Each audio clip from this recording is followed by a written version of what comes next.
बड़ा सराहनीय प्रयास है। आगरा ट्रेड सेंटर में सभी महिलाओं से निवेदन है कि आएं और इस अवसर का लाभ उठाएं।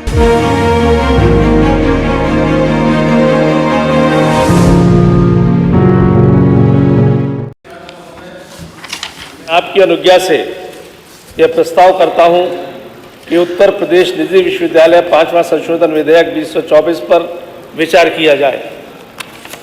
अधिष्ठाता महोदय, इस संशोधन में अब तक 44 विश्वविद्यालय थे निजी विश्वविद्यालय, 45वें के रूप में चंडीगढ़ विश्वविद्यालय उन्नाव का नाम जोड़ने का है। अधिष्ठाता महोदय, शिक्षा और चिकित्सा ये मानव जीवन के लिए बहुत आवश्यक है और इससे पूर्व 7-8 साल पहले से पूर्व जो सरकारें थीं उन्होंने शिक्षा व्यवस्था को चौपट कर दिया था।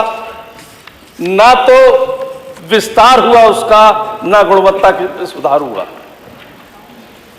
गुणवत्ता की स्थिति तो यह थी कि माननीय राजनाथ सिंह जी के समय जब नकल पर प्रतिबंध लगाने के उपक्रम हुए और एक अच्छी दिशा में उत्तर प्रदेश की शिक्षा जाने लगी, तो एक राजनीतिक दल ने यह कहा कि तुम हमें सत्ता दो, हम इन प्रतिबंधों को हटा देंगे। और उसका दुष्परिणाम हुआ कि 7-8 साल पिछली 3 सरकारों में शिक्षा व्यवस्था चौपट हो गई। ना इन्होंने विस्तार की तरफ ध्यान दिया, ना गुणवत्ता की तरफ ध्यान दिया। हमारे नेता योगी जी ने पिछले दिनों इसके विस्तार पर भी ध्यान दिया और इसकी गुणवत्ता के लिए भी ध्यान दिया। पहले के ये सब लोग मात्र जातीयता के आवाज लगाकर इनमें जनता को उलझाकर अपने राजनीतिक हित साधते थे। यह नहीं देखते थे कि युवा वर्ग के लिए क्या चाहिए, युवा वर्ग को कैसी दिशा दी जाए। नूतन दिशा मिलनी चाहिए थी, नवीन उसके आयाम स्थापित होने चाहिए थे, नए नए उसके लिए शिक्षा व्यवस्था के संसाधन जुटने चाहिए थे।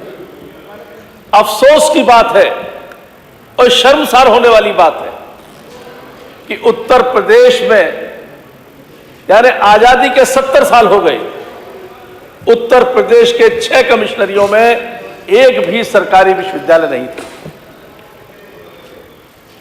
और उसके बाद जब योगी जी की सरकार आई तो योगी 1 में उसको पटरी पर लाया गया, ध्वस्त शिक्षा व्यवस्था को, और योगी 2 में और योगी 1 के आखिर के समय हर मंडल में संकल्प लिया था हमारे नेता योगी जी ने कि हर मंडल में सरकारी विश्वविद्यालय खुलेगा, और सरकारी विश्वविद्यालय खुला। आज हर मंडल में उत्तर प्रदेश के एक सरकारी विश्वविद्यालय है। यह उपलब्धि दी उन्होंने जनता को, क्योंकि छात्र यदि 20-20 किलोमीटर दूर, 25-25 किलोमीटर दूर, 50-50 किलोमीटर दूर शिक्षा अध्ययन के लिए जाता था, धक्के खाता था, खर्चा होता था, आने जाने में होता था या रहता था उसमें होता था, एडमिशन के धक्के खाता था। जब अंतिम छोर पर बैठे व्यक्ति के लिए उच्च शिक्षा उपलब्ध कराई जाने लगी तो इन सब से वो बचा, अभिभावक को भी बचा और छात्र भी बचा। इसके बाद और ज्यादा शिक्षा का विस्तार कैसे हो, गुणवत्तापूर्ण शिक्षा कैसे आए, तो पिछले योगी जी के कार्यकाल में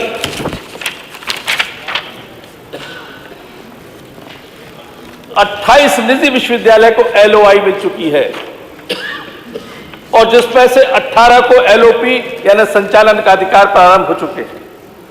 इसका लाभ क्या हुआ? इसका लाभ हुआ कि सरकारी विश्वविद्यालय जो पिछले सरकारों के समय पटरी से उतर चुके थे, एजुकेशन का बंटवारा हो चुका था, बंटाढार हो चुका था, आज वही सरकारी विश्वविद्यालय जब उनके सामने निजी विश्वविद्यालय प्रतिस्पर्धा में है तो 6 सरकारी विश्वविद्यालय, इससे पहले एक भी सरकारी विश्वविद्यालय ग्रेडिंग सिस्टम में नहीं था। नैक ग्रेडिंग नाम तक नहीं सुने थे लोगों ने, नैक ग्रेडिंग होती क्या है। आज सरकारी विश्वविद्यालय 6A++ ग्रेडिंग में। तो 10 की ग्रेडिंग में और 1 ए ग्रेडिंग में। आप देख रहे हैं जियो 9 न्यूज।